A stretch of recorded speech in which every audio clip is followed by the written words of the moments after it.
మేము ఫిబ్రవరి ఎండింగ్ నుంచి మొదలెడితే మొన్న మేము స్టార్ట్ చేసేదాకా ఆల్మోస్ట్ 8 నెలల కష్టం మాది. ప్రతిరోజు వర్క్ చేస్తూనే ఉన్నాం. గారి కెరీర్లో వాల్తేరి వేరే అనేది ఎంత బ్యూటిఫుల్ చెరిషింగ్ మూమెంట్గా అందరూ మాట్లాడుతున్నారో, బాలకృష్ణ గారితో కూడా బాబీ గారు ఇంత గొప్ప సినిమా తీసేసాడా అని అందరూ మాట్లాడుకోవాలనే ఒక స్వార్థం ఉంది నాకు. ఎక్కడికి వెళ్ళినా సరే అమ్మ బాలకృష్ణ గారిని ఈ యాంగిల్ ఎలా పట్టావు నువ్వు అనాలి. ఎగ్జాక్ట్లీ. ఇప్పుడు మీరు చాలా కొత్తగా అనిపించిన మాట అది.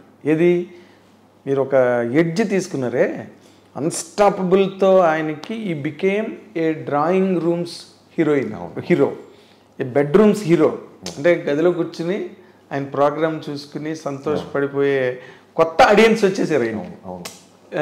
పైగా ఒక చిన్న కంపారిజన్ అంటే చిరంజీవి గారు ఏంటంటే ప్రతిదీ కథ అడుగుతారు, ప్రతి డైలాగ్ పేపర్ ముందుగానే వింటారు. బాలకృష్ణ గారిది ఎలా ఉంటుందంటే సర్ప్రైజింగ్లీ డైరెక్టర్ని గుడ్డిగా నమ్మేస్తారు.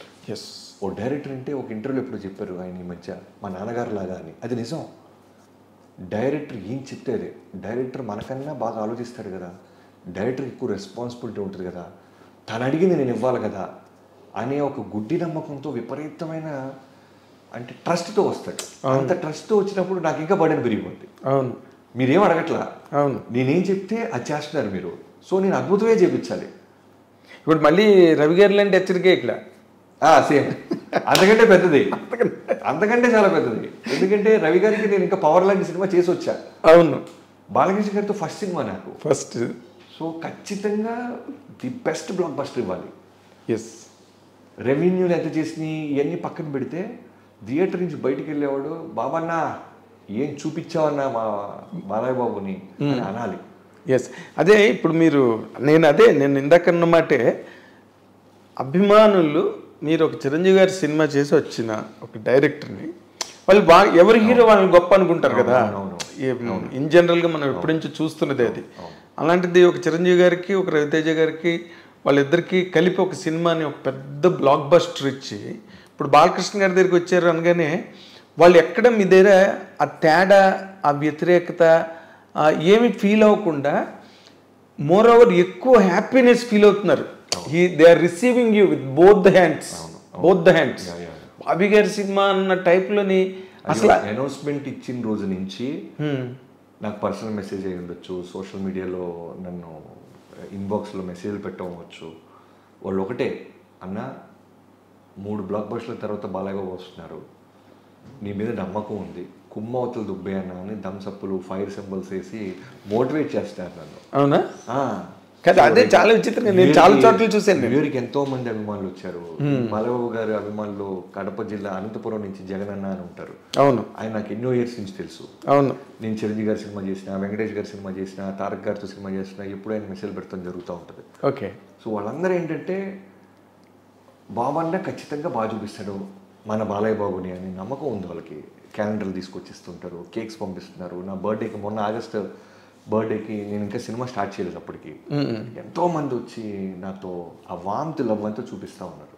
అదే అసలు మీరు వెరీ వెరీ లక్కీ అండి ఆ విషయంలో. నేను గుంటూరు నుంచి వచ్చిన కుర్రోడుగా డైరెక్టర్ అయిన తర్వాత నేను ఇండస్ట్రీలో గమనించిన ఒక మాట ఫ్యాన్స్కి మాత్రం నేను ఖచ్చితంగా చెప్పాలనుకుంటుంది ఏంటంటే, మనం రకరకాలు అనుకుంటాం, ఈ హీరో ఆ హీరో, అది వేరు ఇది వేరు, ఆ గ్రూప్ వేరు ఈ గ్రూప్ వేరు, ఈ క్యాంప్ వేరు అని.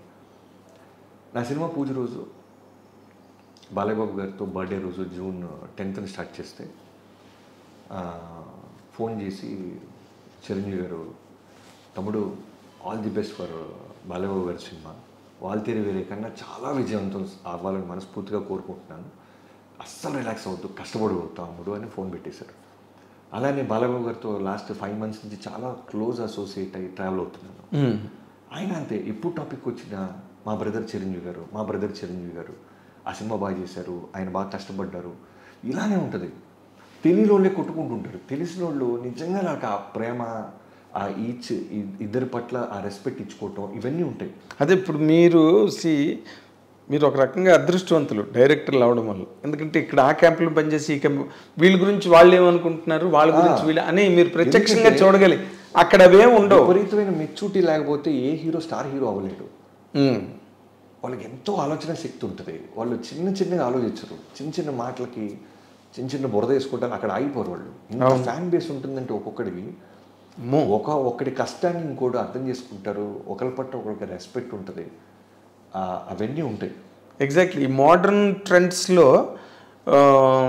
ఇలాంటి మూమెంట్స్ డైరెక్టర్స్గా మీకు వచ్చిన మూమెంట్స్ మాత్రం రియల్లీ ఎగ్జంప్లరీ, రిమార్కబుల్ రియల్లీ. ఎందుకంటే అది మీ అదృష్టం నిజంగా నేను చెప్తున్నా. ఎందుకంటే సమ్టైమ్స్ రిపల్సివ్ ఫీలింగ్స్ ఎట్లా ఉంటాయంటే అన్కంట్రోలబుల్ రేంజ్లో ఉంటాయి. మీరు అదృష్టం అన్నప్పుడు నేను అగ్రీ చేస్తాను, కానీ బట్ ఒక్క విషయం, అదృష్టంతో పాటు ఖచ్చితంగా మీ అందరికి తెలిసిందే విపరీతమైన కష్టం ఉంటుంది సార్ ఈ సక్సెస్గా బిఫోర్. ఎగ్జాక్ట్లీ. ఎందుకంటే ఒక మిడిల్ క్లాస్ ఫ్యామిలీ నుంచి వచ్చాను నేను. అవును. రాగానే జాబ్ దొరికేసి చిన్నగిష్ట గారి దగ్గర పొద్దున్న టిఫిన్ పెట్టేవాళ్ళు, మధ్యాహ్నం వర్క్ ఉంటే భోజనం పెట్టేవాళ్ళు. కొన్ని రోజులు నైట్ ఫుడ్కి బయటికి వెళ్ళి తినాలి మనం. అప్పటికి శాలరీ పొజిషన్కి వెళ్ళలేదు నేను. ఇంట్లో డబ్బులు అడిగితే ప్యానిక్ అవుతారు, ఏంటి పాపం ఇంకా సెటిల్ అవ్వలేదా వీడు, డబ్బులు పంపిస్తుంటే అని. ఇంకా ఆ థాట్ ఇవ్వకూడదు. నేను డబ్బులు ఇంట్లో తీసుకోకుండా నేను గెలవాలి అనేది మొండిగా ఫిక్స్ అయిపోయాను. సో అడగలేము ఇంట్లో, ఎవరి దగ్గరికి వెళ్ళి చేయి చాపలేము, సెల్ఫ్ రెస్పెక్ట్ ఉంటుంది. ఎస్పెషల్లీ మిడిల్ క్లాస్ మనలాంటి బ్యాచ్కి ఎక్కువ వస్తుంది. సో నైట్ నాకు మందు అలవాటు లేకపోవటం వల్ల మిగతా రైటర్స్ని పిలిచినట్టు నన్ను పిలిచేవాళ్ళు కాదు, ఊరికి బిత్త చూపులు చూస్తూ ఉండేవాడిని. అందుకని వెళ్ళిపోరా అనేవాళ్ళు. సో నైట్ ఫుడ్ ఉండేది కాదు. అప్పుడు ఏం చేసేవాడు అంటే మా అమ్మ ఎప్పుడో చిన్న రైస్ కుక్కర్ ఒకటి ఇచ్చారు. ఎప్పుడైనా సరే నువ్వు ఉంటే కర్రీస్ అన్నీ నీకు వస్తుంటాయి కాబట్టి రైస్ పెట్టుకోరా అని. నాకు అప్పటిదాకా రైస్ ఎలా పెట్టాలో తెలియదు. మా అమ్మగారు చూపించారు. హాఫ్ గ్లాస్ బియ్యానికి నేను తినే తిండికి హాఫ్ గ్లాస్ బియ్యం, 2 గ్లాసులు వాటర్ పోసి కుక్కర్ ఆన్ చేస్తే 1/2 గంట 20 నిమిషాల్లో రైస్ అయిపోద్ది. సో ఆవకాయ జాడి ఇచ్చారు. లేదా మన కర్రీస్ అన్నీ ఇస్తుంటారు అక్కడి నుంచి ఇక్కడి నుంచి అని చెప్పేవాడిని. సో 3 రూపాయలు పెడితే పక్కన బంజారాస్ రోడ్ నెంబర్ 7 పెరుగు అమ్మేవాళ్ళు. చాలా మంత్స్ ఆవకాయ అన్నం 3 రూపాయలు పెరుగు, ఇదే నా ఫుడ్.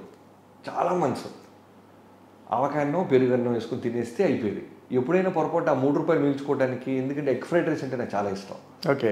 అప్పుడు ఈ జీవీకే కట్ల ఫారెస్ట్ లాగా ఉండేది. అక్కడ ఫ్రైడ్ రైస్ బండి ఇప్పటికీ ఉంది. వాడి దగ్గరికి వెళ్తే 18 రూపాయలు ఎగ్ ఫ్రైడ్ రైస్, 22 రూపాయలు చికెన్ ఫ్రైడ్ రైస్. సో ఈ 3 రూపాయలు పెరిగి దాచి ఎగ్ ఫ్రైడ్ రైస్ ఆదివారం పూట వెళ్ళి నన్ను నేను సెలబ్రేట్ చేసుకోవడానికి ఎగ్ ఫ్రైడ్ రైస్ తినేవాడిని. సో ఈ పెరుగు వేసుకుపోవటం వల్ల ఏమైపోయిందంటే ఎప్పుడు అలవాటు లేకపోవటం, పచ్చటాన్ని తినడం వల్ల కడుపు మంట వచ్చేది. అదేలే. ఇవన్నీ కూడా నేను ఎందుకు చెప్తానంటే ఇవన్నీ కూడా మెమరీస్ నేను దాచిపెట్టుకునేవాడిని. ఇవి నేను చెప్పాలి. ఏ రోజు నేను సాడ్గా ఫీల్ అవ్వాలా. అదేలే. నాకు మంట అన్నం తినేస్తున్నాం, కారం అన్నం తినేస్తున్నాం, అయ్యో నేను పెయిన్ ఫీల్ అవుతున్నాను, ఇదేంటి నా లైఫ్ ఇలా అయిపోయింది, నా ఫ్రెండ్స్ అందరూ న్యూజిలాండ్ వెళ్ళారు, నా ఫ్రెండ్స్ అంతా ఐటీ ఎంప్లాయీస్ వెళ్ళారు, నా ఫ్రెండ్స్ ఇలా ఈ గొడవ ఉండేది కాదు. అరే రామారావు గారు ఇలా పడ్డారంట, నాగేశ్వర గారు ఇలా కష్టపడ్డారంట, చిరంజీవి గారు ఇలా పడ్డారంట, మనం కూడా ఇలా పడుతున్నామంటే ఏదో రోజు వస్తుందని వెయిట్ చేసేవాడిని. అదే ఇప్పుడు మీరు చెప్తుంటే నాకు ఎన్టీ రామారావు ఇన్సిడెంట్ గుర్తొస్తుంది. అక్కడెక్కడో మౌంట్ రోడ్లో రూపాయికి ఫుల్ ప్లేట్ నిండా పెడతారు పులిహోర అంటే గుమ్మడి గారిని తీసుకుని నడుచుకుని అంత దూరం వెళ్ళేవారంట రూపాయి కోసం అని చెప్పి. అలానే ఇప్పుడు ఇంత ఖరీదైన బట్టలు వేస్తున్నాను, షూ వేస్తున్నాను, కాస్ట్లీ కార్లు తిరుగుతున్నాను. ఇదే బాబీ 2006, 2007లో కూడా ప్యారడైజ్ దగ్గరికి వెళ్ళి 40 రూపాయలు చొప్పున రోడ్డు మీద చొక్కా కొంటుండే నేను. కథ చెప్పాలంటే ఒక హీరోకి మంచి షర్ట్ ఉండాలి. సో వెళ్తే వాడు 100 రూపాయలకి 2 షర్ట్లు, 100 రూపాయలు 3 షర్ట్లు పెట్టేవాడు. అవును. అలాంటి షర్టు నేను చాలా కాలం వాడా. 40 రూపీస్కి ప్యారడైజ్ దగ్గర నేను షర్ట్ కొన్నా. సో ఇవన్నీ పడ్డా. చాలామంది డైరెక్టర్స్ వర్క్ అయిపోయిన తర్వాత పేమెంట్ విషయంలో, క్రెడిట్ విషయంలో మోసం చేసేవాళ్ళు. ఓకే. ఎప్పుడు కంప్లైంట్ చేసేవాళ్ళు కాదు. ఓకే నెక్స్ట్ సినిమా ఇంకో డైరెక్టర్ ఎవడో వస్తాడు, ఇంకోటి ఎవడో మనం ఉద్ధరిస్తాడు, ఇలా ట్రావెల్ అవుతూ ఉండేవాడు. సో ఇలాంటి ఎన్నో పెయిన్ఫుల్ మూమెంట్స్ ఉన్నాయి. ఇవన్నీ 11 ఏళ్ళు పడ్డ తర్వాత వచ్చింది నా లైఫ్కి. 11 years is a long years long journey. ప్రేమించి పెళ్లి చేసుకున్నాను అమ్మాయిని. ఎవరు కానీ నాకు ఇప్పుడు ఇందులో $1 million డౌట్ క్వశ్చన్ అంట్లా. $1 million అసలు మిమ్మల్ని ఏం చూసి ప్రేమించారండి? ఇప్పుడు ప్రేమించడానికి ఒక కార్యమే ఉండాలి, ఏ క్వాలిటీ లేవు మనకి, అసలు ఏమీ లేదు మీకు. అది నిజంగానే లైఫ్లో చాలా థింగ్స్ రాసి ఉండాలి. ఎస్. అంటే మనం పెళ్లి చేసుకోబోయే అమ్మాయి అనేది రాసి ఉంటాం అనేది ఖచ్చితంగా రాసి ఉంటే తప్ప మన లైఫ్లో రారంటానికి బెస్ట్ ఎగ్జాంపుల్ నేనే. ఎగ్జాక్ట్లీ. ఓ 9th క్లాస్ అవుతున్న అమ్మాయిని ఇంటర్మీడియట్లో ఉన్న నేను లవ్ అంటారు దాన్ని. అప్పుడు ఈ సినిమా పాటలు ప్రేమించుకున్నారు, ఈ రావటం వల్ల అది ప్రేమ ప్రేమ అనుకుండేవాడిని తప్ప ప్రేమ లేదేం లేదు. చిన్న అందరికీ గర్ల్ ఫ్రెండ్స్ ఉన్నారు, మనకి గర్ల్ ఫ్రెండ్ ఉండాలని తిరుగుతున్నా. నాకు నా ఫ్రెండ్ ఒకడు ఒక అమ్మాయిని కలవటానికి వెళ్ళేవాడు నా బైక్ తీసుకొని పొద్దున్నే. వాడు వెళ్తుంది ఒక స్కూల్ అమ్మాయిని కలుస్తున్నాడని కెండల్ చేసేవాడిని నేను. స్కూల్ అమ్మాయిలో వచ్చేటువంటి రా సోదిలా కూడా కానీ అలా అంటూ అంటూ అంటూ ఒక్కరోజు నన్ను తీసుకెళ్ళాడు. 2 అమ్మాయిలు వచ్చేవాళ్ళు. వీడు ఒక అమ్మాయి కోసం వెళ్తే తిలక్ అని నా ఫ్రెండ్, ఆ అమ్మాయి పక్కన అమ్మాయి ఖాళీగా ఉన్న అమ్మాయి పేరు అనూష. ఇప్పుడు నేను పెళ్లి చేసుకున్నాను.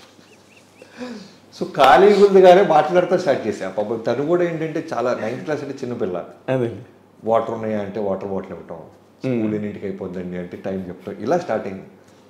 స్టార్ట్ అయ్యి అలా అలా వెళ్తూ వెళ్తూ వెళ్తూ వెళ్తూ తెలియకుండానే రోజు ఫోన్ మాట్లాడుతూ, అప్పుడు సెల్ ఫోన్లో ఈ గోళ ఇది లేదు, ల్యాండ్ లైన్ ఫోన్లు రావటం. ఓని అమ్మ సినిమాలో లాగా మనకి ఫోన్ వస్తుందని నాన్న పడుకున్న తర్వాత ల్యాండ్ లైన్ ఎత్తటం, నైట్ టైం ఎక్కువసేపు మాట్లాడతాం. తెలియకుండానే ఒక ట్రావెలింగ్ స్టార్ట్ అవటం. అయిన తర్వాత సడన్గా అమ్మాయి 10th క్లాస్ అయిపోయి ఇంటర్మీడియట్కి వచ్చే టైంకి మనం ఇలా మాట్లాడుకోవాలంటే పెళ్లి చేసుకోవాలి అంతే. ఇదేంటి పెళ్లి గిల్లి అంటది, ఇంత చిన్నపిల్ల, మనమే చిన్నపిల్లడు అనుకుంటే ఇంకా చిన్నపిల్ల, అది చేసుకుంటావులే అన్న అన్న తర్వాత తెలియకుండానే నాకు పెళ్లి చేసుకుంటానని మాట ఇచ్చాను కదా, పెళ్లి చేసుకోవాలంటే my separate caste, inter caste marriage నాది. అంత ఈజీగా ఒప్పుకోరు కదా మన సైడ్. అన్ని చోట్ల అడ్వెంచర్సే, అన్ని చోట్ల అడ్వెంచర్సే. ఇలా థింక్ చేస్తూ ఇంకా మనకి చదువు కరెక్ట్ కాదు, మనం ఏదైనా వెతుక్కోవాలి. ఎస్పెషల్లీ ఈ అమ్మాయిని పెళ్లి చేసుకోవాలంటే మనం వాళ్ళకి కన్విన్స్ చేయాలంటే మనం ఎక్కడో సెటిల్ అవ్వాలంటే మనకి ఏమొచ్చు. ఇలా నెంబర్ ఆఫ్ కన్ఫ్యూజన్స్లోంచి హైదరాబాద్ వచ్చాను. ఆ అమ్మాయి 2000లో నాకు పరిచయం అయితే, 2001లో పరిచయం అయితే 2003 వచ్చేది. 2 years తర్వాత వచ్చేసాను. ఓకే. వచ్చిన దగ్గర నుంచి ఫోన్ కాల్సే. నేను ఇప్పుడు పంజాగుట్ట సాయిబాబా గుడి ఉంది కదా, అవును, 2003 నుంచి 2005-06 వరకు గురువారం గుడికి వెళ్ళి నేను అడిగేది రెడ్డే సాయిబాబాని, సెల్ ఫోన్ ఇన్కమింగ్ ఫ్రీ చేయి స్వామి, ఎందుకంటే రూపాయలు పడేది, ఇన్కమింగ్ బిల్ పడేది కదా. మన దగ్గర డబ్బులు ఎక్కడి, 100 రూపాయలు రీఛార్జ్ చేస్తే వాళ్ళకి 1-2 నెలలు రావాలి. ఇదేమో టిగో లేచిపోతుండేది. ఇన్కమింగ్ ఫ్రీ చేయి స్వామి, 2 నన్ను ఇండస్ట్రీలో ఏదో ఒక విధంగా సెటిల్ చేయి స్వామి, ఈ 2 అడిగేవాడిని. కట్ చేస్తే నిజంగా రోజు ఇన్కమింగ్ ఎత్తేసారు. అదే 2 ఆ అమ్మాయికి రిలేటెడ్గానే అడిగారు. 2. సో అలా ఆ అమ్మాయి ఇంటర్మీడియట్ అయిన తర్వాత ఇంజనీరింగ్ గోల్డ్ మెడలిస్ట్, తను ఎంటెక్ గోల్డ్ మెడలిస్ట్, ఎంటెక్ చేసింది విట్లో. యా, చాలా ఇంటెలిజెంట్ పిల్ల. మీరు ఒక రకంగా కాదు, చాలా రకాలుగా అదృష్టవంతులు మీరు. రాగానే పెద్ద హీరోలతో చేసి పెద్ద హిట్లు కొట్టేసి ఒక పక్కన, ఇంకో పక్కనేమో your wife being such a fantastic student, gold medal winner అంటే మాటలు కాదు కదా. రియల్లీ మీ మూమెంట్స్ మీ లైఫ్లో చాలా great. Your life is magazine of great moments. Marriage అయిన నాటికి సెటిల్ అయ్యారా మీరు? లేదు. 2 లక్షలు ఫ్రెండ్స్ దగ్గర తీసుకుని పెళ్లి చేసుకున్నా. ఆవిడకి దండం పెట్టాను ఫస్ట్ ఆఫ్ ఆల్. అవును, రైటర్గా కూడా, సోలో రైటర్ కూడా అవ్వాలా. అదే ఆవిడకి చెప్తున్నానమ్మా, మీకు నమస్కారం. పెళ్ళి అయిన తర్వాత ఆల్మోస్ట్ 2011 నాకు పెళ్ళైతే 2012 బల్పు, 1 yearకి బల్పు రైటర్గా నేను ఫస్ట్ టైం ఒక స్టెప్ ఎదిగా. ఓకే. ఒక కథ అమ్మగలగడం జరిగింది నేను. అప్పటిదాకా గోస్ట్ రైటర్గా నెంబర్ ఆఫ్ మంది రైటర్ దగ్గర పనిచేసేవాడిని. అంతలో ఎవరెవరండి మీరు గోస్ట్ రైటర్గా పనిచేసిన వాళ్ళు? నేను చాలా మంది. ఫస్ట్ బేసిక్గా నన్ను చిన్నకృష్ణ గారు, ఆయన నిజంగానే నా ఫస్ట్ గురువు ఆయనే. ఎలా అయితే రవితేజ గారు నా లైఫ్లో ఒక బెస్ట్ సపోర్టర్గా ఉన్నారు, అలానే ఇనీషియల్ టైంలో మీసాలు కూడా లేని ఒకటి తీసుకొచ్చి కొన్ని రోజులు రైటర్గా పెట్టుకుని తర్వాత ఆయన ఇంట్లో స్థానం ఇచ్చి, వీడు బయట ఉంటే పాపం తిండికి ఇబ్బంది పడుతున్నాడని ఆయన గమనించి ఆయన ఇంట్లో పెట్టుకొని ఆయన దగ్గర అన్నీ చేసేవాడిని నేను. పొద్దున్న 5ంటికి లెగవాలి. ఆయన వెరీ వెల్ డిసిప్లైన్డ్ ప్రిన్సిపల్స్ ఉంటాయి. జై శ్రీమన్నారాయణ 7ంటికి సిట్టింగ్ స్టార్ట్ అవ్వాలి. సో ఇలా ఆయన దగ్గర 2 years చేశాను. ఆ తర్వాత అసిస్టెంట్ ఎడిటర్గా అవుదామని పొలిటికల్ రోడ్కి ఆంజనేయ గారి దగ్గర జాయిన్ అయిన టైంలో పరచూర్ బ్రదర్స్తో, వెంకటేశ్వర గారితో బాగా విపరీతమైన ట్రావెలింగ్ జరిగింది. ఆయన దగ్గర చాలా వర్క్, సిట్టింగ్స్ ఆయన బాగా ఎంకరేజ్ చేస్తారు, చేస్తారు. పైగా one of the top most writer కదా, ఇప్పుడు సెలబ్రేటెడ్ రైటర్స్ కదా, రూలింగ్ ది రూల్స్. తర్వాత ఎంఎస్ రాజు గారి దగ్గర వర్క్ చేసాం. తర్వాత దిల్రాజ్ గారి దగ్గర జర్నీ స్టార్ట్ అయింది. అలాంటి టైంలోనే కోన వెంకట గారు దగ్గర శిష్యరికం జాయిన్ అయ్యాను. ఆయన దగ్గరే ఎక్కువ నేను ప్రపంచాన్ని చూసింది కోన గారి దగ్గర. కోన వెంకట గారు దగ్గరగా చూశాను ఇండస్ట్రీ సెలబ్రిటీస్ని. అవును, ఆయన కూడా చాలా పెద్ద అనుభవాల కోన. అవును, కోన వెంకట గారు అంటే ఆయనకి ఎన్ని అనుభవాలు, అసలు ఆయన ఎన్ని అడ్వెంచర్స్ లైఫ్లో. అంటే very what you call very accommodative person. ఎదుటి వాళ్ళని వెంటనే ఇమీడియట్గా అర్థం చేసుకునే గుణం. అని మీరు చెప్పాను కదా, ఈ రకంగా కూడా మీరు అదృష్టవంతులే. ఎందుకంటే మీరు అసోసియేట్ అయిన వాళ్ళందరూ కూడా హైలీ కాంప్రహెన్సిబుల్ పీపుల్. వాళ్ళందరూ కూడా చాలా చాలా సంతోషంగా ఉంది నిజంగా. ఇప్పుడు తర్వాత నేను అనుకోవడం మ్యారేజ్ సెటిల్ అయ్యి ఆవిడ వచ్చిన తర్వాతే మీకు సక్సెస్ వీసా స్టాంపింగ్లు గట్రా జరిగాయని అనుకుంటున్నాను. You believe it? 100%. అవునా? Very nice. ఇప్పుడు ఆ పాత రోజులు, గుంటూరు రోజులు అవన్నీ తలుచుకుంటే ఎలా అనిపిస్తుందండి? మీరు పెద్ద డైరెక్టర్ అయిపోయి అక్కడ మెగాస్టార్ ఎప్పుడైనా అదే స్ట్రెస్ఫుల్ అనిపించినప్పుడు మాత్రం ఒక్కసారి గుర్తించుకుంటాం, ఎక్కడి నుంచి వచ్చాం మనం, ఎక్కడికి వెళ్ళాం. ఒక చిన్న శాంట్రో కార్ లాంటిది ఉంటే సరిపోద్ది కదా అనుకునేవాడిని. 2007లో కారు కొంటే డౌన్ దిగుతున్నప్పుడు ఆఫ్ చేసేస్తుండేవాడిని, ఏసీ ఆఫ్ చేస్తుండేవాడిని అప్పు ఎక్కుతున్నప్పుడు, పెట్రోల్ ఎక్కడ అయిపోద్దో అని. సో అలాంటిది ఇప్పుడు మన కింద ఇంతమంది పనిచేయటం, ఇంతమంది యూనిట్ మన మీద డిపెండ్ అవటం, ఇలాంటి పెద్ద సెలబ్రిటీస్ గొప్ప వ్యక్తులతో మనం ట్రావెల్ అవటం, ఒక్కసారిగా మనకి ఏదైనా షెడ్యూల్ స్ట్రెస్ కానీ ఇంకేదైనా చిన్నది అనిపిస్తే వెంటనే ఫ్లాష్ బ్యాక్ వెళ్తా. టికెట్ చాలని వచ్చేవారో టికెట్ బెనిఫిట్ షో దొరికితే చాలనుకున్నాం, మనం డైరెక్ట్ వాళ్ళు ఇళ్ళకి వెళ్తున్నాం కదా, ఇంకేంట్రా బాబీ అనిపిస్తుంటుంది. నిజంగానే మీరు దీంట్లో ఒక బ్యూటీ ఏంటంటే, నేను నెలకు అద్దె కట్టాలా లేదా అని స్ట్రగుల్ అవుతున్నప్పుడు ఉన్న అనూష ఇప్పుడు ఎంత సంపాదిస్తున్న అనూష అదే ప్రేమ. తనకేమో పెద్ద అబ్బా నా కూడా పెద్ద కారు కొనేసాడు, పెద్ద ఇల్లు కొనేసాడు, ఈ గొడవ ఉండదు అసలు. నేను అప్పుడప్పుడు ఏడిపిస్తుంటాయి, నీకు అర్థమవుతుందా నేను ఏం చేసాను సోది ఉంటున్నావు, సోది చెప్తావు. శాంట్రో అయితే ఏంటి, రేంజ్ రోవర్ అయితే ఏంటి, కారే కదా అంటుంది. ఎంత కష్టపడితే కనీసం పొగడం ఏంటి అనిపిస్తుంటుంది. కానీ అంటే ఆవిడ మీరు చదువుకున్న పర్సన్ కదా, షీఈ్ ఎన్ ఎడ్యుకేటెడ్ పర్సన్. అంటే వాళ్ళ పెంపకం కూడా, వాళ్ళ పేరెంట్స్ యుద్ధాలు జరగలేదా మీకు? ప్రేమ యుద్ధాలు అక్కడ గుంటూరులో పెద్ద జరగలేదండి. ఓకే, నేను ఎక్స్పెక్ట్ చేసినంత. అంటే గుంటూరు కారం బాగా కోపాలు తాపాలు ఆగ్రహాలు. నాన్నగారు చాలా మెచ్యూర్డ్, చాలా మెచ్యూర్డ్, వెల్ ఎడ్యుకేటెడ్, పెద్దగా అంటే జిల్లా పరిషత్లో ఆయన ఒక చాలా పెద్ద పొజిషన్లో వర్క్ చేశారు, గవర్నమెంట్ ఎంప్లాయీ. సో ఆయనకి ఏంటంటే నేను ఆయన దగ్గర నుంచి చాలా నేర్చుకుంటుంటాను. Very balanced, very yeah okay, చాలా యాక్టివ్. ఇప్పుడు నా ఎన్ని ఆయన చూసుకుంటుంటారు, మనకేం తెలియదు. మనం ఒక రూపాయి వస్తే రూపాయి ఎక్కడ ఇన్వెస్ట్ చేయాలో మనకు తెలియదు.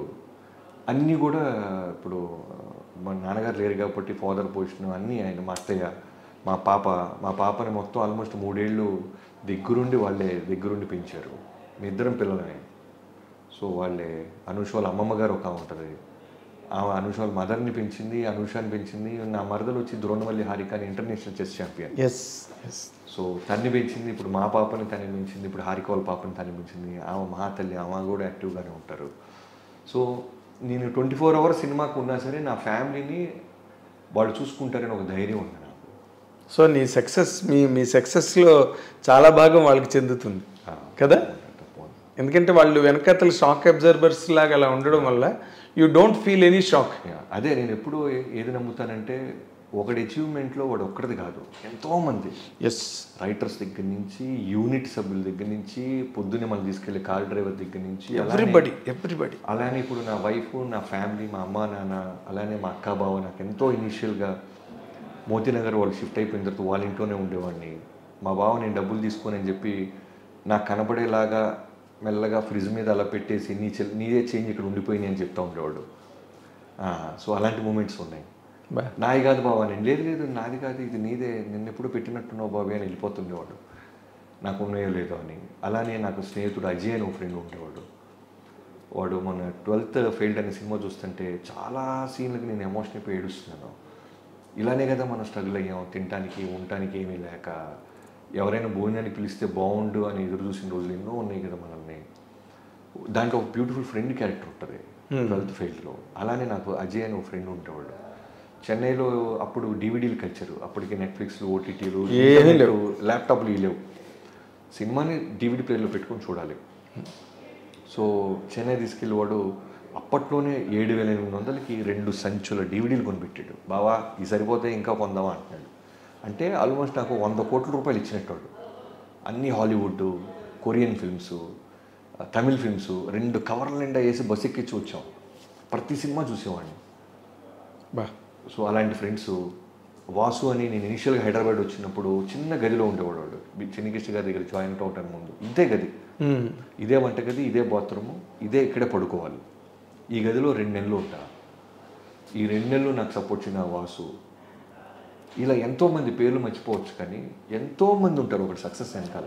ఎగ్జాక్ట్లీ. మనం వెళ్తున్న గోల్ కరెక్ట్గా ఉందా లేదా అదొక్కటే మనం చూసుకోవాలి. ఎస్ ఎస్ ఎస్ మన గోల్ మనం నిజాయితీగా ఆనెస్ట్గా ఉన్నాం. ఎంతోమంది ప్రేమ, ఎంతోమంది విష్, ఎంతోమంది అవ్వాలనుకుంటుంది, వాళ్ళ ప్రేమతో మనం అవ్వనిస్తారు. అవును. అంతే తప్ప నేను ఒక్కడిని కలగన్నారు వాళ్ళ తేరు వేరే అంటే అబద్ధం. ఇక్కడ దాకా తీసుకొచ్చిన స్నేహితులు, తల్లిదండ్రులు, తోడబుట్టినోళ్ళు, భార్య, మా అత్తమామలు, అందరూ ఇంతమంది నాకు పీస్నిస్తే నేను ఒక సినిమా తీయగలిగా. All put together. అంతే తప్ప నా ఒక్కడిది కాదు. ఇప్పుడు తీసిన వాల్తేరి వేరే అవ్వచ్చు, రేపు చేయబోతున్న బాలకృష్ణ గారు 109 అవ్వచ్చు, ఫ్యూచర్లో దిగిపోతున్న సినిమాలు అవ్వచ్చు. ఎంతోమంది ప్రేమ ఉంటుంది ఒకటి విజయం వెనకాల. ఎస్ ఎస్ దాంట్లో అయితే డౌట్ లే. Once again proved. ఇప్పుడు బాలకృష్ణ గారి సినిమాకి టైటిల్ పెట్టారా? ఇంకా లేదండి. కన్స్ట్రక్టివ్గా ఏది లాక్ అవ్వాలో 2-3 అనుకుంటున్నాం. త్వరలోనే ఒక మంచి డేట్ అనుకొని బ్లాస్ట్ చేస్తాం. అదే బాలకృష్ణ గారికి ముహూర్తాలు అవన్నీ చాలా ఆయన పట్టింపు ఆయనకి అని అంటారు. బాగా దేవుణ్ణి బాగా నమ్ముతారు. దేవుడిని, మీ పంచాంగాలు, తిథులు, ముహూర్తాలు అట్లన్నీ మీద ఆయనకి రియల్ రెస్పెక్ట్ ఉంది. Real respect. హిందూయిజం మీద విపరీతమైన ట్రస్ట్ ఉంటుంది ఆయనకి. హిందూ ధర్మం మీద, పనిచేసే పని వర్కర్స్ మీద, వీటన్నిటి మీద విపరీతమైన రెస్పెక్ట్ ఉంటుంది ఆయన. అవునా? మాకు ఎవరికి తెలియని ఒక కొత్త పాయింట్, హిందూయిజం మీద కూడా విపరీతం రెస్పెక్ట్. ఎలాంటి రెస్పెక్ట్ అంటే హిందూయిజం గొప్పది అనటం కాకుండా ఎంత గొప్పదో మొత్తం చదివేశాడు ఆయన. ఆయన బయట ప్రపంచానికి చెప్పకపోవచ్చు, కానీ క్లోజ్గా మూవ్ అవుతుంది నాకు తెలుసు. అన్ని ధర్మాలు తెలుసు ఆయనకి. అవునా? అన్ని పురాణాలు తెలుసు, అన్ని శ్లోకాలు తెలుసు, సాంస్క్రిట్ తెలుసు. ఎక్కడ పుట్టింది హిందూయిజం, ఎక్కడ పాడైపోతుంది హిందూయిజం, ఏం చేయాలి హిందూయిజం, అన్నీ తెలుసు ఆయన. గుడ్ అంటే నిరంతర అంటారు కదా. అవును, నిరంతర విద్యార్థి. 24 గంటలు అదే పనులు ఉంటాడు ఆయన. వాళ్ళ నాన్నగారి గురించి, హిందూయిజం గురించి, ఆ హిందూపురం గురించి, బసవతారుల గురించి, వీటితో ఆక్యుపై అయ్యి సినిమాకు వర్క్ చేస్తుంటారంట. 4 స్తంభాల ఆట. 4 pillars of his life. Basavaram Taraka institute, వాళ్ళ ఫాదరు, హిందూయిజము, అండ్ ఇంకోటి హిందూపురం. హిందూపురం. బాగుంది. మీ ట్రావెల్, మీ జర్నీ ఎంత ఇంట్రెస్ట్గా ఉన్నాయంటే, అంటే ఒక సామాన్యమైన యువకుడు. నాకు ఇంకో డౌటు, మీరు యూ లుక్ వెరీ హ్యాండ్సమ్.